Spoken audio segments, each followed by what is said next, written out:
Scheme की, जिसके नाम पर देश में वोटों की राजनीति शुरू हो गई है, वो देश की आर्थिक सेहत के लिए बेहद घातक है। देश की तरक्की के लिए बहुत जरूरी है अर्थव्यवस्था के क्षेत्र में सुधारवादी कदम उठाए जाए, लेकिन वोटों का खेल ऐसा है कि न चाहते हुए भी आर्थिक नुकसान वाले कदम उठाने पड़ जाते हैं। बात ओल्ड पेंशन स्कीम की हो रही है। क्या है पुरानी पेंशन स्कीम से दिक्कत, इस रिपोर्ट से समझिए।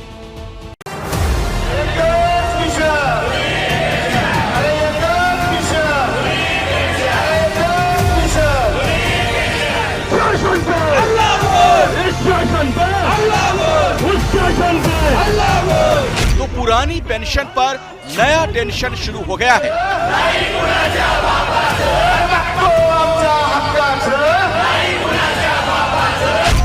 तस्वीरें महाराष्ट्र की हैं, जहां सरकारी कर्मचारी सड़कों पर उतरा है।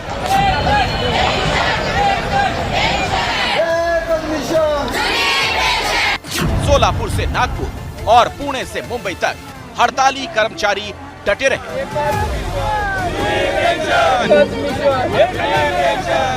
इस हड़ताल में स्कूल, अस्पताल, नगर पालिका और सरकारी विभागों में काम करने वाले कुल 18 लाख सरकारी कर्मचारी शामिल हुए।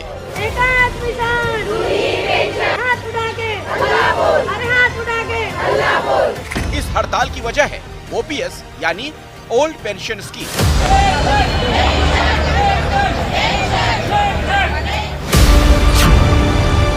हड़ताल में जो नर्सेस हैं वो भी शामिल हुई हैं। नागपुर का जो सबसे बड़ा सरकारी अस्पताल है मेडिकल कॉलेज की करीब 1100 जो नर्सेस हैं वो इस हड़ताल में शामिल हुई हैं। 35 साल गवर्नमेंट की सर्विस करेंगे तो उनको भी तो पेंशन मिलना जरूरी है ना। विधायक 5 बार विधायक बनते, उनको 5 पेंशन मिलती है, हमको एक तो मिलना चाहिए। सरकारी कर्मचारी है वो आज आंदोलन कर रहे हैं, हड़ताल पर है, अनिश्चितकाल हड़ताल पर गए हैं। मैं जेजे अस्पताल में हूँ, आप देख सकते हैं ये सारे कर्मचारी है जो अनिश्चितकाल हड़ताल पर गए हैं और इसका असर आगे चलकर सरकारी कामकाज पर पड़ेगा। अगर 5 राज्यों में पेंशन मिल सकती है, दे सकते हैं, तो अपने माननीय पंतप्रधान मोदी जी ऐसे क्यों बोल रहे हैं कि पेंशन देने से एक गलत काम है। फिलहाल मुंबई के आजाद मैदान में हूँ। यहाँ पे आप देख सकते हैं द म्युनिसिपल यूनियन, उसके साथ साथ मुंबई महानगर पालिका के जो अन्य संगठन है, कामगार संघ और अन्य संगठन है, सभी यहाँ पे मौजूद हैं। उनकी मांग ये है कि ओल्ड पेंशन स्कीम को मुंबई महानगर पालिका में भी लागू कर देना चाहिए। या हमको जहाँ श्योरिटी और सिक्योरिटी मिल रही है वो पुरानी पेंशन है और पुरानी पेंशन हमको मांगती है।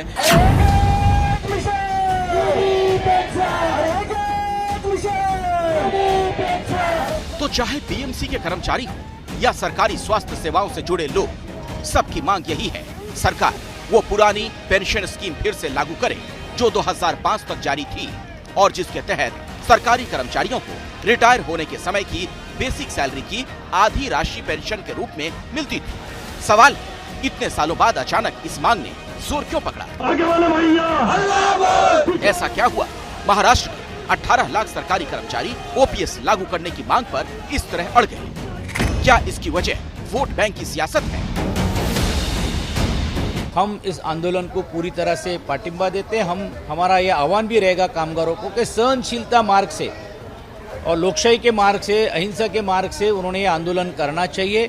जब एक कर्मचारी रिटायर होते हैं उसके बाद उनकी कठिन जो जीवन है उसका कठिन समस्या उनके लिए निर्माण होती है। उस टाइम स्टेट ने हो या सेंट्रल ने हो, उनके पीछे खड़ा रहना और उनका जीवन सुसह्य करना ही जिम्मेदारी है ही। पुरानी पेंशन स्कीम के समर्थन में महाराष्ट्र के विपक्षी नेताओं के ये बयान बताते हैं दरअसल ये पूरा मामला चुनावी राजनीति से जुड़ा हुआ है। जिस तरह हिमाचल में ओपीएस लागू करने का चुनावी वादा कांग्रेस की जीत की बड़ी वजह बना, उससे विपक्ष को लगने लगा कि 2024 के चुनाव तक पुरानी पेंशन स्कीम का झुनझुना बजाकर सरकारी कर्मचारियों के वोट हासिल किए जा सकते हैं। आज देश में आर्थिक नीतियों की जिनको समझ नहीं है, जो 24 घंटा राजनीति के सिवा कुछ सोचते नहीं है, जो सत्ता के खेल खेलना यही जिनको सार्वजनिक जीवन का काम दिखता है, उन्होंने अर्थनीति को अनर्थ नीति में परिवर्तित कर दिया।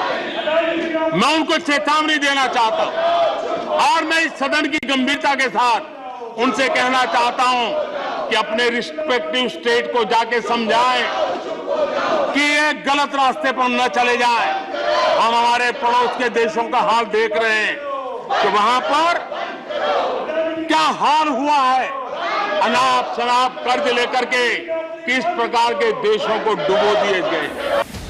प्रधानमंत्री नरेंद्र मोदी को ये चेतावनी इसलिए देनी पड़ी क्योंकि हाल ही में 5 गैर बीजेपी शासित राज्यों ने पुरानी पेंशन स्कीम को अपने यहाँ लागू करके खूब वाहवाही बटोरी। ये राज्य हैं राजस्थान, छत्तीसगढ़, झारखंड, पंजाब और हिमाचल प्रदेश। पुरानी पेंशन को लेकर सरकारी कर्मचारियों की मांग अपनी जगह जायज हो सकती है, लेकिन सवाल ये, क्या ये राज्य पेंशन का बोझ उठाने के लिए तैयार हैं? सबसे पहले हाल ही में ओपीएस लागू करने वाले हिमाचल का हाल देखिए। 2004-05 तक जब पुरानी पेंशन स्कीम जारी थी, तब हिमाचल सरकार का पेंशन पर सालाना खर्च 591 करोड़ था। ओपीएस बंद होने के बाद भी ये 2021-22 में बढ़कर 7082 करोड़ हो गया, यानी लगभग 12 गुना। अभी स्थिति ये है, हिमाचल में टैक्स से होने वाली कुल कमाई का लगभग 76% पेंशन देने में खर्च हो जाता है। अब पंजाब की आर्थिक सेहत देखिए, राज्य पर कुल कर्ज 3 लाख करोड़ से ज्यादा हो चुका है। पेंशन बिल 16 साल में 7 गुना बढ़कर 11,167 करोड़ पर पहुंच गया। ऐसे में ओल्ड पेंशन स्कीम लागू करने का मतलब है सरकारी खजाने पर और ज्यादा बोझ। सवाल है, पहले से कर्ज में डूबे राज्य के पास ये पैसा आएगा कहां से? राजस्थान पर 5,37,000 करोड़ का कर्ज है और वो बिना ओपीएस के हर साल 25,000 करोड़ से ज्यादा रुपए सिर्फ पेंशन देने पर खर्च कर रहा है, जो राज्य की कमाई का लगभग 30% है। कर्ज करो जीपीओ वाला खेल आने वाला देखेगा। ये कुछ राज्यों ने अपनाया है, वो उनका तो तबाह कर देंगे, देश को भी बर्बाद कर देंगे। देश की आर्थिक सेहत के साथ खिलवाड़ मत कीजिए। लेकिन ये वोट बैंक का ही दबाव है कि प्रधानमंत्री की इस अपील के बावजूद अब बीजेपी की सरकारें भी पुरानी पेंशन स्कीम को खारिज करने से डर रही हैं। इसका सबसे ताजा उदाहरण है कर्नाटक, जहां ओपीएस को लेकर एक कमेटी बना दी गई, जो इसी महीने राजस्थान जाकर इसका अध्ययन करेगी। माना जा रहा है, आगामी विधानसभा चुनाव के मद्देनजर कर्नाटक की बीजेपी सरकार ने ओपीएस पर अपना रुख नरम किया है। महाराष्ट्र की शिंदे सरकार भी इसी दिशा में बढ़ती नजर आ रही है। मेरी एक नम्र विनती है सब संगठनों से कि वो डिस्कशन करें, उनके जो मुद्दे हैं वो एक्सपर्ट कमेटी के सामने लाए और एक्सपर्ट कमेटी भी जल्द से जल्द इसके बारे में निर्णय ले। साफ है, सरकारों की अर्थनीति पर वोट नीति हावी है और इसके लिए पुरानी पेंशन स्कीम को एक हथियार के तौर पर इस्तेमाल किया जा रहा है।